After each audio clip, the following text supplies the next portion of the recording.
Okay, so before we begin, I would like to get a sense of the room here. So please, in the chat, write one word that describes how you currently feel about time in your professional life.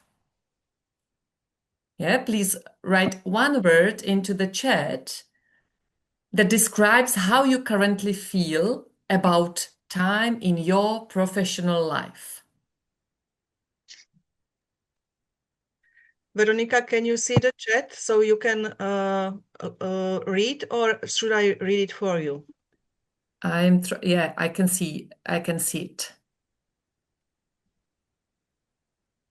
Okay, limited, ambitious, quick. The days and weeks are too short, trying to catching up always, not enough. Fast forward sometimes.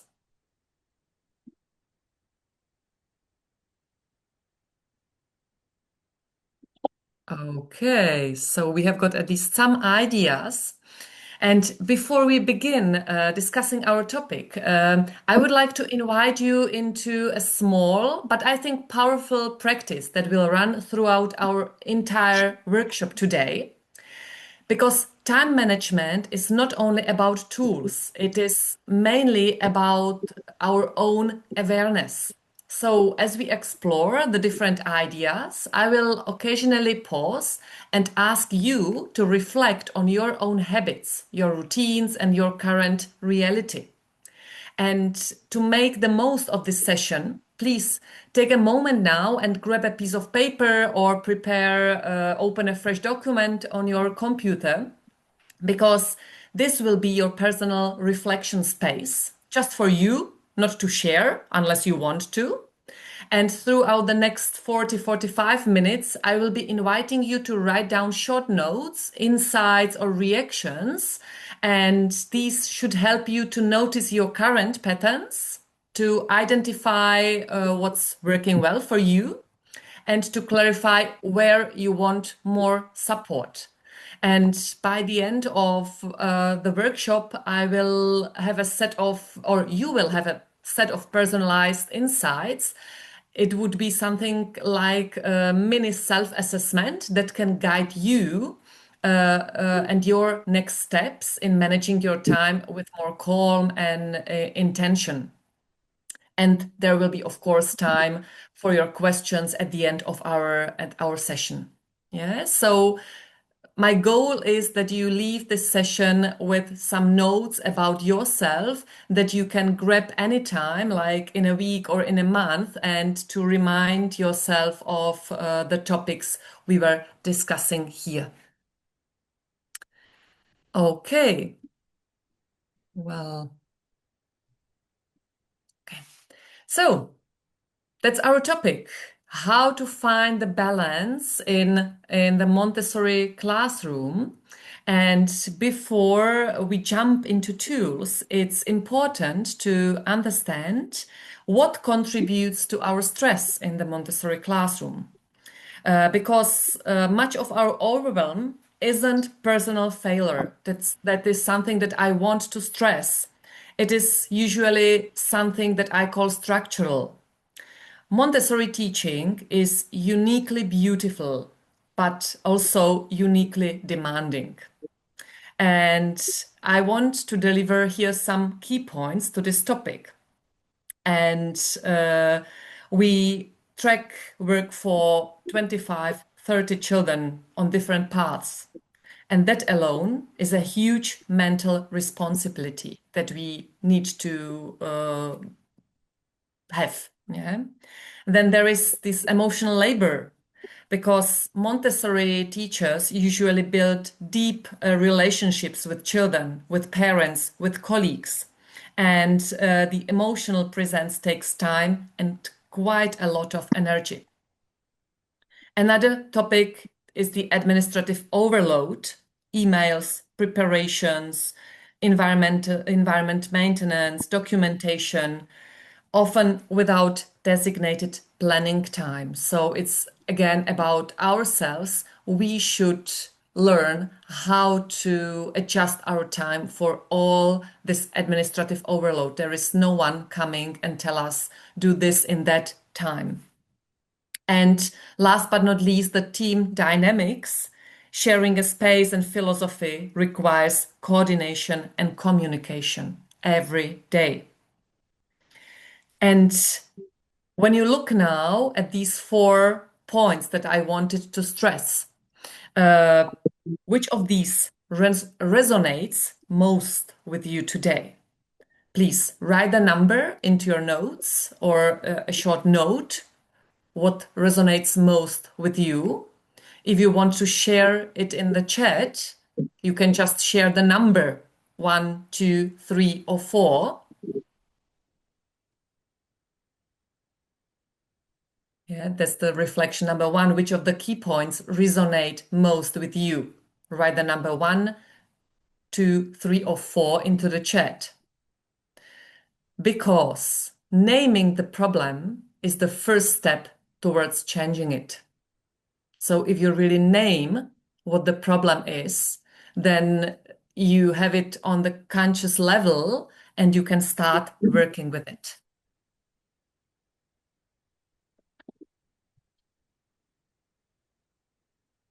Okay. Yeah, in the chat, yeah, there is 4, 2, 2, 4, 1, 3. Yeah, so you can see it is very different and very individual. Yeah, based on the environment we are working in, based on the school leaders, based on our roles that we have in our Montessori schools. But to name the problem is very good to start working with it and to start changing it.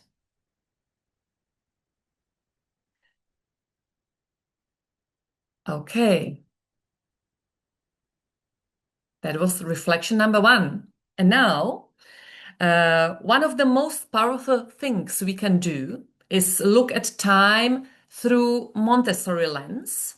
And because Maria Montessori, of course, didn't write about time management explicitly, but her principles guide us beautifully. And that is what I realized like a couple of weeks ago as I was preparing this workshop. And it was a big aha moment for me. So we have got the Montessori principles that all of us know, like prepared environment, observation, control of error, freedom within limits. But I want to use these Montessori principles when speaking about us adults. For example, when we start with the prepared environment. So it could mean for us adults the prepared workflows. You know, a child knows exactly what to do in the Montessori environment. The child knows exactly where to find the pink towel, for example, what to do with it and how to return it back on the shelf. There are clear steps and no unnecessary decisions. That is what I want to stress. No unnecessary decisions. And what does it mean for us, for adults? We should create our routines where we don't have to make micro decisions all day, because these micro decisions cost really quite a lot of energy. What does it mean in reality? You can have like prepared workflows, prepared lesson plans. You can prepare something like communication scripts for common situations when you communicate with parents, like face to face or per email. Yeah, when you can have prepared communication scripts about when you write about conflicts, about forgotten lunch, whatever. Yeah, or something that I also call prepared workflow is shelf reset. You can, at the end of every day, you can create like 10-minute end of day routine with a checklist. And it could be, for example, top 3 shelves or sweep floor or refill pencils. Simply find an activity that does not need any decision from you. Just follow the workflow. and try really to sharpen the pencils, for example, in your classroom for 10 minutes. And it is a very good, relaxing activity. Find something that does not need your decisions, because otherwise you make the decisions all the day. So, prepared workflows. Observation. We observe children carefully, of course, but we rarely observe ourselves. And it is another tool, quite an important tool for us, because Montessori teachers need to know themselves very well. And then when you observe yourself, you are able to answer questions like, when am I at my best? When do I get distracted? Which tasks drain my energy? Or which tasks energize me? So, just as you identify a child's sensitive period for writing, you can identify your own sensitive periods, your, let's say, natural peaks. For example, when you do this energy mapping, your energy mapping, you may notice that you always hit a low between 1 p.m. and 2 p.m.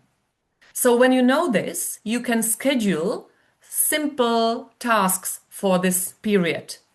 Like reading through emails, copying materials, whatever that you consider to be a task that does not need so much energy. Yeah. Or, for example, you notice that you can do 2 hours of uninterrupted preparations early in the morning. Yes. So really block that time in your calendar every day or weekly, once a week. Yeah. To have this time really in your calendar. Or you observe that every Wednesday afternoon you feel behind.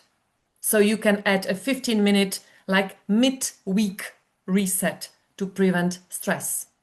So first step is observe yourself, find or do your energy map, and according to the peaks and downs, plan or schedule the activities that cost more or less energy. So self-observation is another tool. Then control of error means in our adult language to find systems that prevent overwhelm. For example, adults can create schedules and systems that prevent chaos, overload, and last-minute emergencies. For example, when reading emails that costs usually quite a lot of energy, you can use a filter that highlights only messages from parents or another filter that highlights only messages from leadership and so on. And if you don't do it, then your email inbox is something like an unfiltered chaos, and it takes quite a lot of energy to find a system in it. Yeah, so the system needs adjusting. That could be like one point that I would recommend. Or you can really make some schedules to plan something. Or, for example, every Friday, you prepare a list with 3 key priorities for next week. And if your to-do list grows to more than 3, it is a signal something needs delegation, postponing, or simplifying. Yeah, so this 3 key priorities, this to-do list, shows me is actually the control of error, because when I have more, then I need to change something. And the last, freedom with limits, which means structured time supports creativity. Speaking about us, about adults. In Montessori classroom, children choose their work, but only within clear ground rules, within prepared environment, and they need to have the routines, predictable routines. And the structure protects their concentration. And When we speak about us adults, we can follow the same path actually. For example, you can set limits when you answer your emails. For example, you answer emails to parents only between 3 p.m. and 4 p.m. That's it. You have 1 hour for that, and you read as many emails as possible, and the rest can wait for the next day. So you protect your teaching focus. Yeah. Or you allow yourself only 2 ongoing classroom improvement projects at a time. Yeah. The result is usually you finish more and you start less and you reduce overwhelming again. Or what I really recommend to put your phone into the drawer in the morning. When you come to the classroom, just put your phone in a drawer from 8 to lunch during the morning working cycle, because then your attention stays with the children and the environment. And you can be sure if something serious really should happen, then people would call the administrative staff in your school and so on. And you are concentrated on your work, and you are not disturbed by other messages from your colleagues, from parents, from whoever. So that is I think also quite important. And it's time for reflection number 2. You can again either write into the chat or make notes into your own reflection sheets. Please write one area where you already live Montessori values in your work that I have just mentioned, and one area where rushing tends to take over. Yeah. So here are the Montessori values, and you should write one area where you already live Montessori values and one area where rushing tends to take over.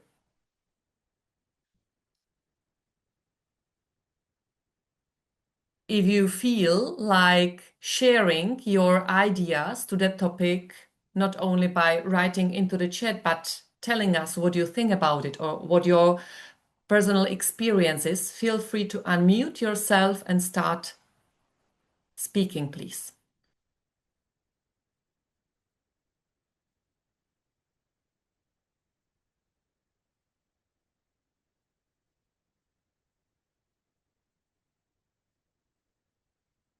So I will give you a little time, a couple of minutes to make your notes. And if you want to share your ideas, just unmute yourself, please. There is one already in the chat. Alexandra Oh, put away away. the mobile phone during school day. It's hard for some parents to realize that. Yeah, I agree. The beginning is quite hard, but the parents can quite well understand, because when you tell them, I want to concentrate on your children, then parents usually say, okay, yes, of course, that's more important than my messages. Yeah, but it takes time to start or to make a change. Is not easy at the beginning, but when you really want it, you are able to explain it to even to the parents.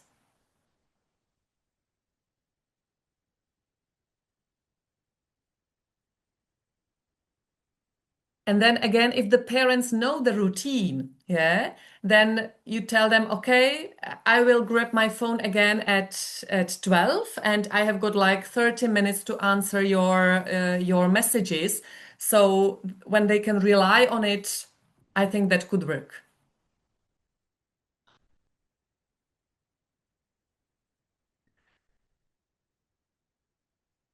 Okay. Self-observation. Okay. Structured schedule is a challenge for me.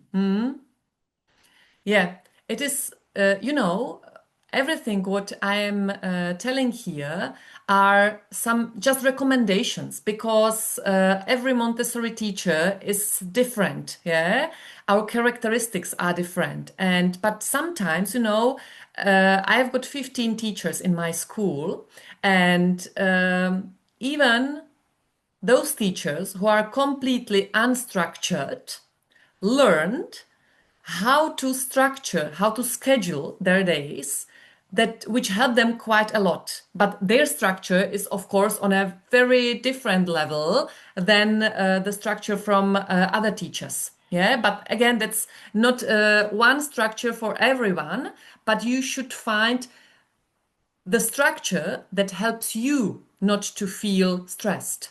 Yeah, and if a structure does not work for you, then you will find another trick how not to feel overwhelmed. Oh, sorry.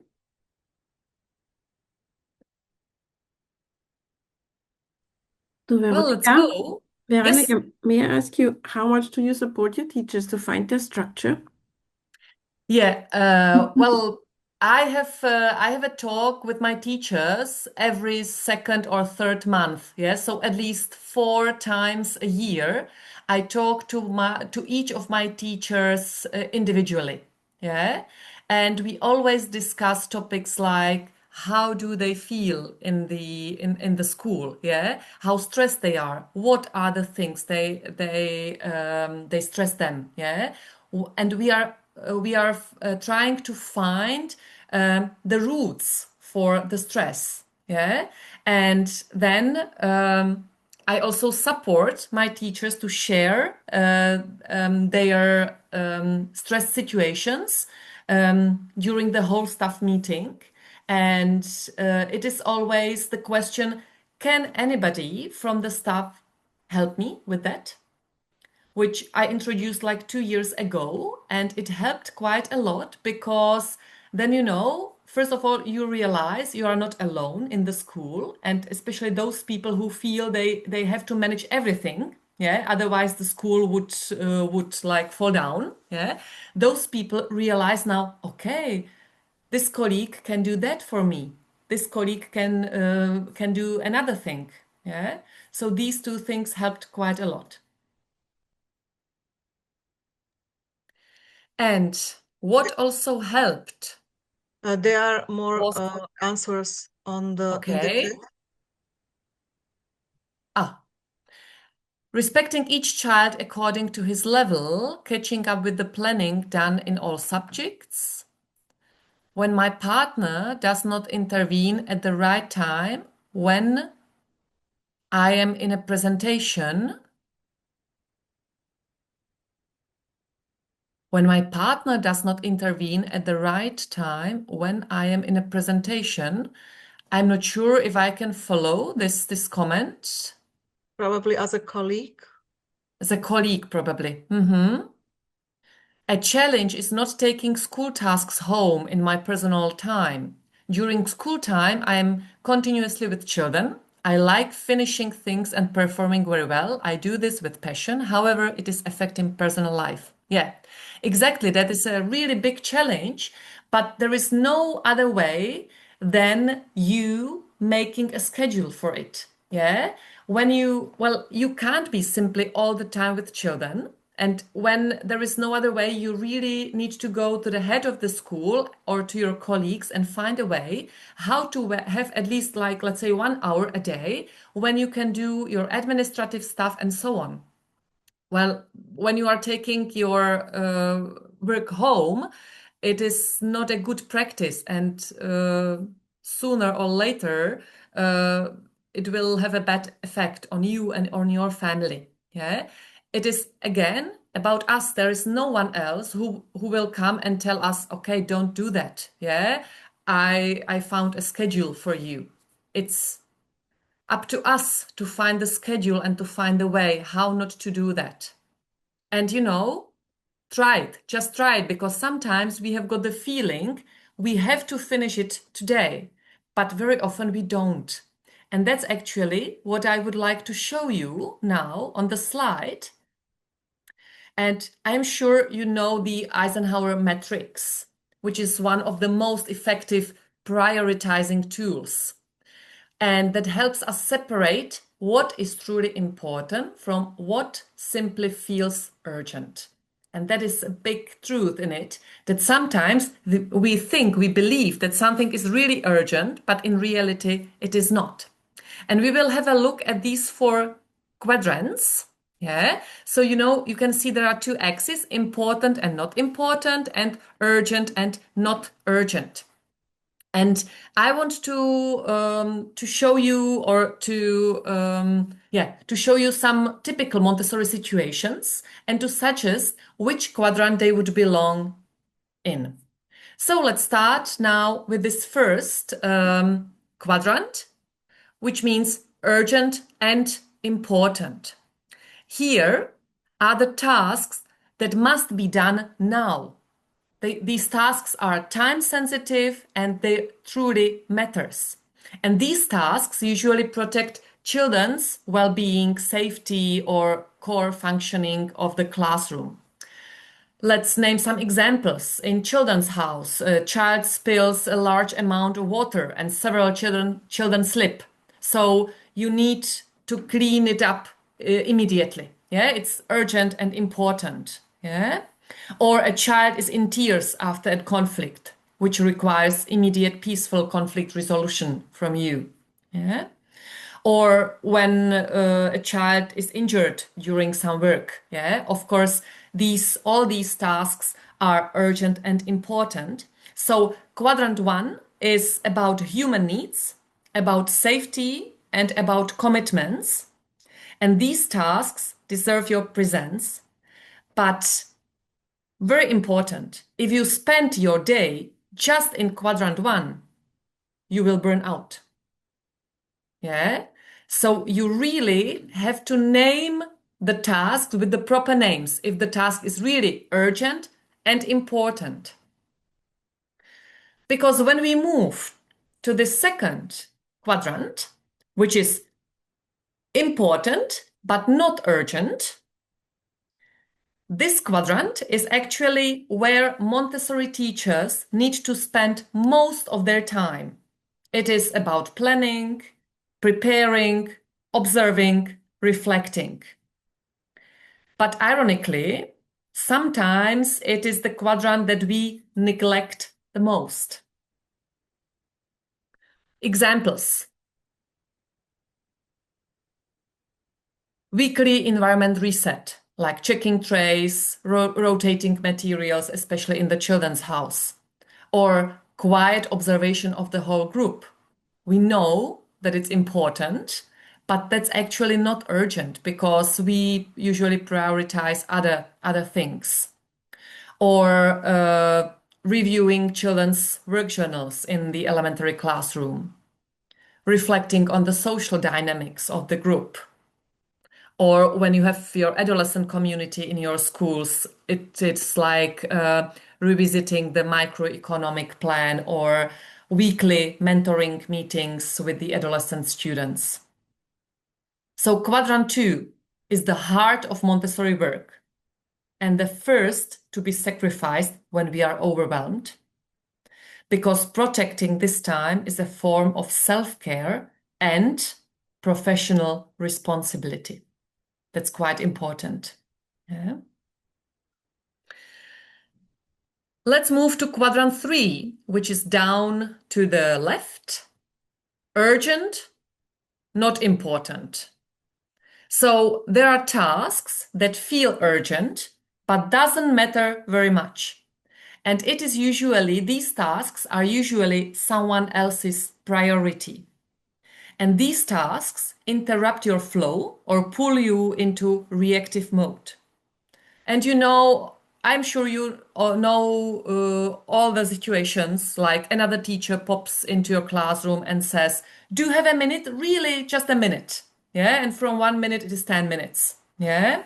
Or a parent wants to discuss like snacks during the morning drop off. Yeah. Or students interrupt adults with questions they could solve independently with other students, for example. Yeah. Or a colleague asks you to take over supervision unexpectedly. Yeah? So you really have to realize that it is someone else's agenda and that is not important, but might be urgent, but not for you, but for some other people. So quadrant 3 tasks tempt us because they feel helpful, but they drain time from what truly matters. And this quadrant is where boundaries and delegation are essential. Yes. So here, when you realize these tasks, you really need to find ways how to set boundaries and how to delegate the tasks to someone else. And we have got quadrant 4, not urgent and not important. Here are all the tasks that we call time wasters. All the distractions belong to this quadrant. These tasks usually take us away from something that we call meaningful work. I'm sure, again, all of you know how to spend 40 minutes or more perfecting an art tray, looking for ideas on Pinterest, or buying new containers or trays online just to see what's out there, or over decorating your shelves, or checking social media, or reading your Facebook groups where other elementary Montessori teachers share their ideas. It is, I'm sure you probably know the saying, like getting lost in internet rabbit hole, and that's what this quadrant is about. Yeah. So sometimes we really want to have precise, prepared Montessori environment, and we are able and prepared to spend hours with looking for ideas from colleagues, but there are so many of them that we really start wasting time with it. Important is to say, this quadrant isn't the enemy, but it should be intentional. Use quadrant 4, not important, not urgent, for rest and not avoidant procrastination. Veronika, just kindly, I am telling you, it's like 10 minutes to the end to your presentation. Okay. Yes. But don't worry. Yeah, I don't worry. I just want to show you what I prepared for you, but we don't have time to discuss it. But you can be sure you will get my presentation. And I prepared here some Montessori tasks, and you can try to put them into the right quadrant. And there is also like these are things to be discussed simply. And feel free to introduce this Eisenhower matrix to your colleagues, and you can discuss with them where these Montessori tasks go, into which quadrant. Okay, so this was about prioritization. And another topic that is quite important is the myth of multitasking. We think we are doing two things at once, and that sometimes it is supposed to be really good, but the brain is actually switching rapidly between tasks. And research shows that multitasking can reduce productivity up to 40%, which is quite a big amount, 40%. Yeah? And again, when you think about Montessori children, so they model deep, uninterrupted concentration. And if we expect it from them, we should honor it in ourselves too. So what I really recommend, the practical advice is here, create 15 to 20 minutes where you do just one thing. Yeah, it could be like this, sharpening pencils or preparing materials or writing notes or just observing. But again, consciously choose one activity, and when you are used to multitasking, you really have to practice it, yeah, to be concentrated just on one task.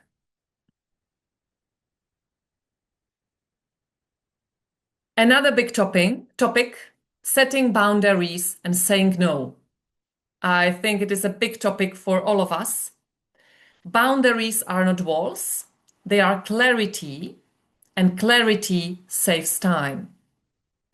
And you really, if you have problems with it, you really should learn some phrases like when a parent comes to you and wants to discuss with you something, you should have prepared answer like, I want to give this the attention it deserves.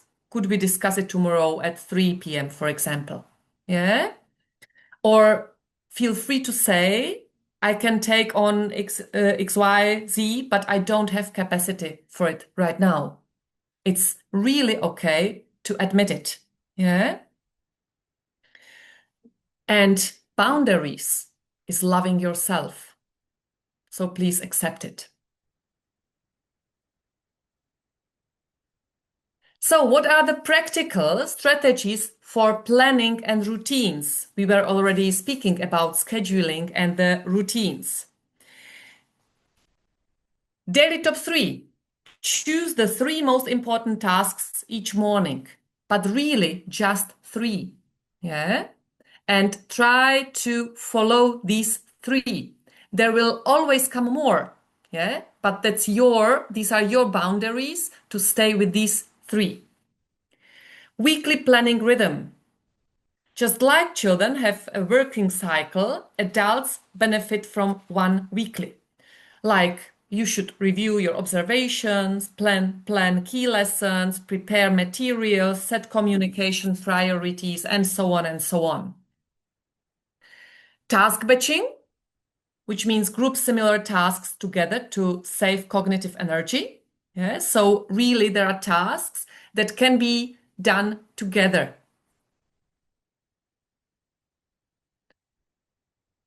Energy-based scheduling. Protect your highest energy time for your most demanding work. Once you do your energy mapping, you know what are the hours when you have the most energy, and then plan for these hours the tasks that are quite demanding. And introduce or plan your morning and end of day routines. It could be 5 minutes at the end of the day to reset your space. It is really a gift for the next day. And here are like 5 top practical strategies. And I would like you to write down now into your reflection sheet which of these strategies or routines you could commit to trying next week. It's Saturday today. And then you can start practicing 1 or 2 from these strategies starting on Monday. So please now choose which strategy you would like to try practicing from Monday.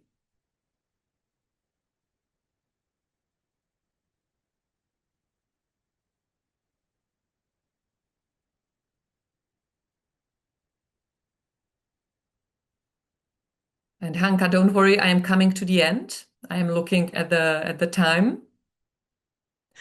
Thank you. It's always, time is always a big topic. Yeah. Collaboration and delegation is a big topic in Montessori, and overwhelming often comes from doing everything alone. We Montessori teachers really believe that we have to do everything alone. But on the other hand, we always support our children, our students, that they should learn how to live in community. Yeah, and we really should use our community, students, team, our co-workers or parents to help us with our tasks. And it sometimes really helps just to write down our tasks, all our tasks during the day or during the week, and then write a small like S for students tasks, and to really see what the tasks are where our community can help us with. So again, that is something that you can do for yourself when you get my presentation. So just find one thing that you could delegate or share starting next week. And the last topic I have here on my slides is reclaiming well-being. It is now a crucial piece because time management is not just about tasks, it is about capacity, and you can't pour from an empty cup. That's clear, I think. Yeah. And here I prepared again some strategies for you, that these strategies take usually 2 to 5 minutes, like 2 minutes breathing pause during the working cycle. Yeah. There are some Montessori teachers that don't really find time to go to the bathroom during the morning working cycle. Yeah.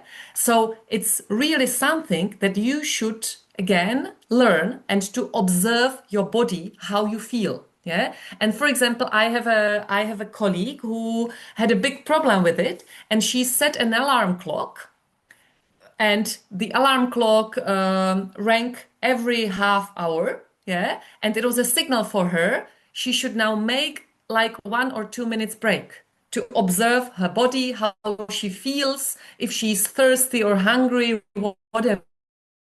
Yeah. But she needed that on at the beginning. Yeah. Just this help. And remember, rest is not a reward. It's a requirement for presence. That's quite important. You can't be present in the classroom if you don't feel comfortable.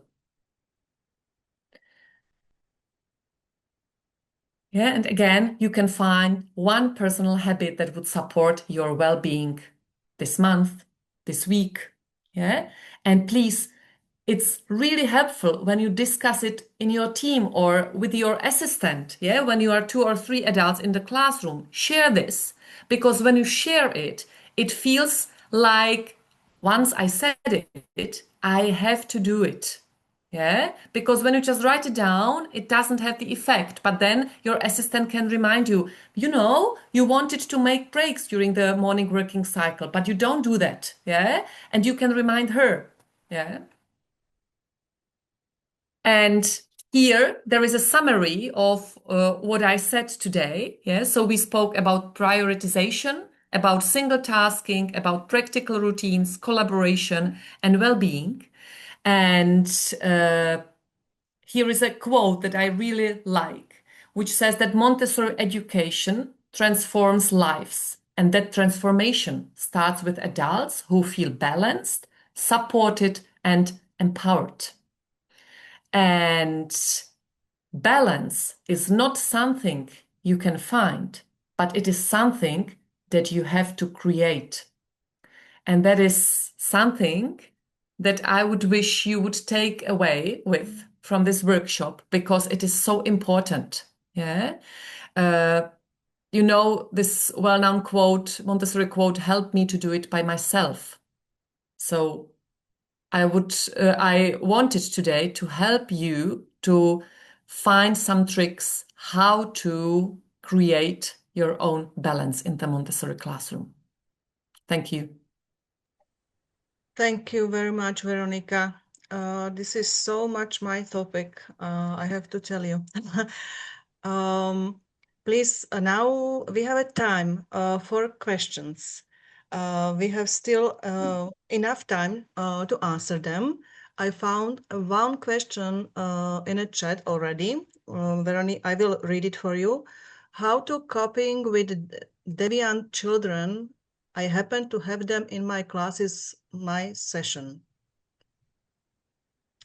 You mean that the children take too much energy from you, or how to coping with deviant children? I happen to have them in my classes, my session.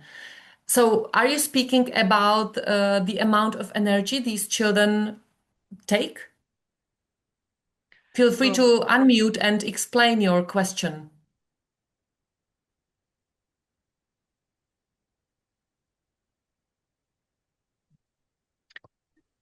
I happen to have this particular set of children in my classroom.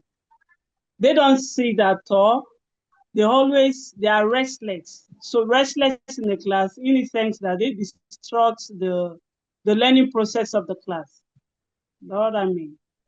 Thank you, ma'am. Mm-hmm. And how many adults are you in the classroom? Just one, me And personally. with how many children? 17. 17 children, one adult. Well, then, you have to go to the head of the school and tell her or him it's not possible.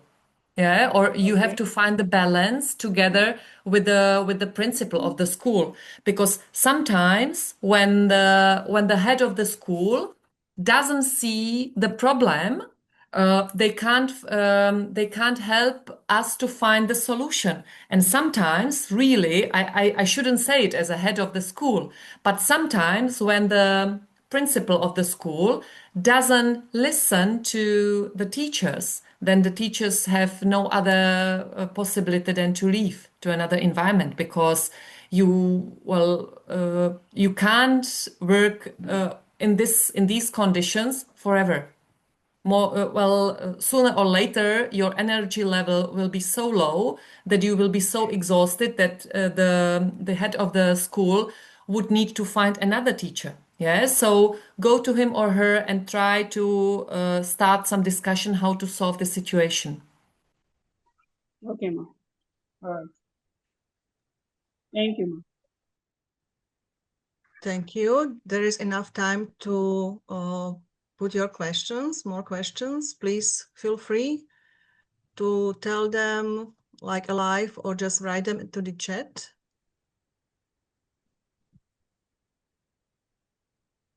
Or perhaps if you don't have any question, feel free to write into the chat what is the biggest takeaway or commitment you have from this workshop.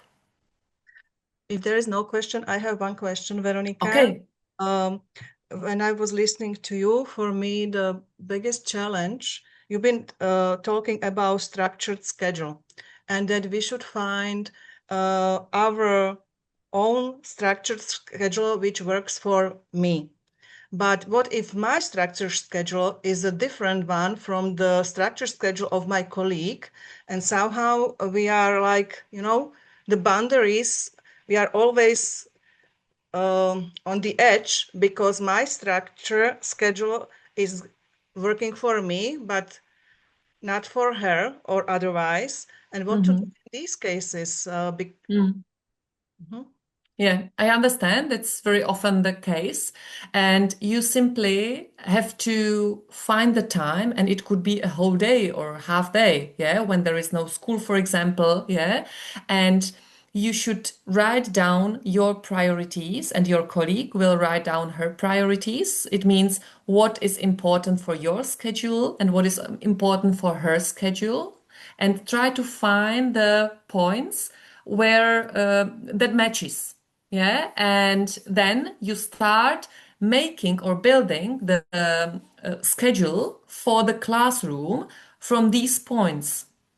Yeah, it is very simple. It is very similar to the situation when there is a family and two parents, two children, for example, and they want to plan the summer holiday.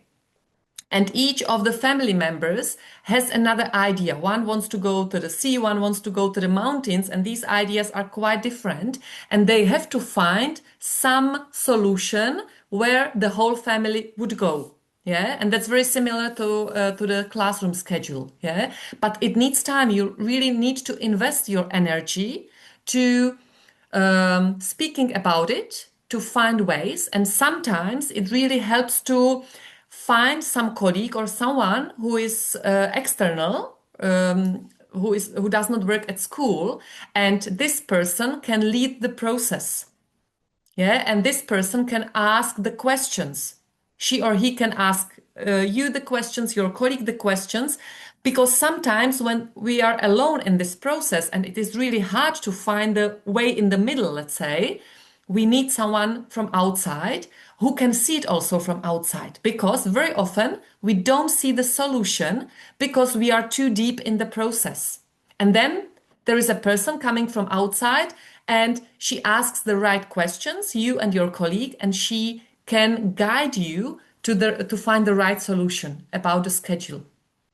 And then quite important is you should try if the schedule works for your classroom, and you can plan, for example, let's try it for 1 month.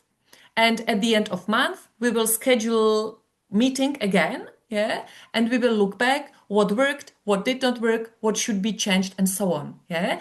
But this has also to have structure, because when you decide, okay, that's our schedule of the classroom, and we will revisit it anytime in the future, you will never come back to it. Yeah, you really have to have it in your calendar. Yeah, the meeting in 1 month, let's revisit the schedule we planned. Thank you.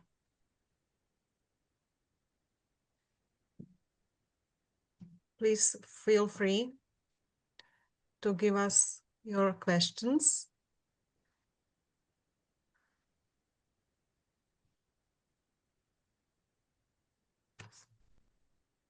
Because I have another one, but I don't want to take your time. You are here, the participants. I am just a tech host, but this is really like my tema.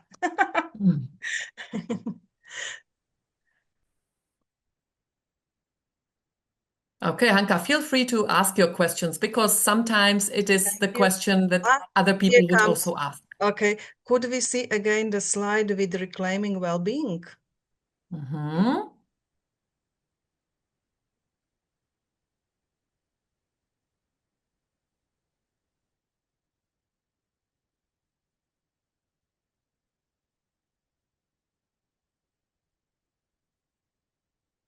Here it is.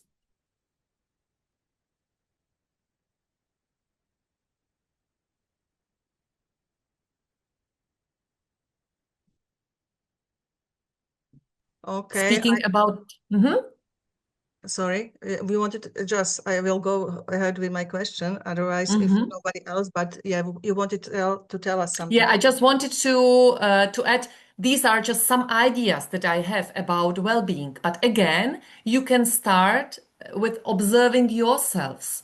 What are the points that support your well-being? And again, you can discuss it in your team or with the adults that are together with you in the classroom. Yeah. For example, the last point, a prepared environment for the adult, your own desk or corner that supports focus. Yeah, the demands could be really different. There are teachers that really need their own desk because that's something like a point in the whole school building. This is mine, and I can relax there. And on the other hand, there are teachers who don't need any desk. Yeah, they need just to have a corner or something else, but you really have to find your place that supports your well-being. But again, discuss it with your colleagues. They need to know what supports your well-being. And then, when you know about the well-being procedures of your colleagues, the well-being community and the well-being atmosphere in your school will grow. It is about communication. But it's always the hardest, the communication. It is. I'm telling It about is. our needs. Yeah, but you know how much time we spend with the children when we do the presentations about the human needs, yeah? And then we forget to speak about our needs, yeah? So we really have to, again, to have to incorporate it, for example, into the schedule of the day, yeah, or of the week, yeah? Yes, thanks.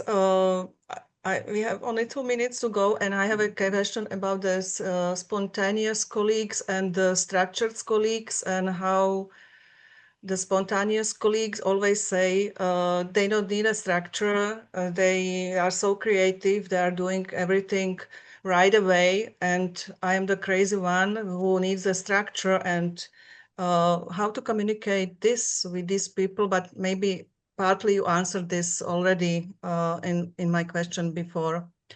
Mm. Yeah. Again, yeah, exactly. The answer would be very similar as to your previous question. Yeah. You either can talk about it with other colleagues, yeah, because both of you have rights to be yourself, yeah, but you again have to find the balance, yeah. And first of all, you can start with yourself, telling your colleague, you know, I don't feel well when you come to the classroom and you start doing lessons or presentations that I didn't know about. So it's hard for me to adjust, and I am really looking for ways how to find balance. Let's find a time, let's plan it, and let's sit together and discuss it. For example, also how you feel about my structure, and let's find the balance. And if it's too hard for you to discuss it, you can ask the head of the school or your colleague from another classroom to be the person who can ask you the questions, yeah, because it's not about that structure is the best possibility or being not structured is the best, yeah. It's about finding the balance, and there are usually more than one adult in the classroom, and this is a very hard topic to find balance between these two adults. And sometimes there is no other way than to change the adults. It means it might happen, and it happened in my school too, that these two adults could not simply work together. Yeah, and they should be in different classrooms because we were not able to find any other ways how to find the balance. Thank you, Veronika, for your wiseness, or how to say it in English, for your excellent presentation. I will get back to the presentation definitely again. And I'm very sorry, it's 1945. I see here some more notes, or what you are writing. A lot of thank you to you, Veronika. I can see. Yeah. Thank And you. I would love to end this workshop. Please, you are welcome to go back to the main room. Yes, I will put here a link how to get there again, or you will find it in your emails. So here you go, and we will see each other there. You will get a gift from us and some last instructions how what is going to happen after this conference. So thank you for coming, and Veronika, thank you for giving us such a beautiful and wise presentation. Thank you. Thank you. See you in the main room. It was nice to having you, all of you here. Thank you.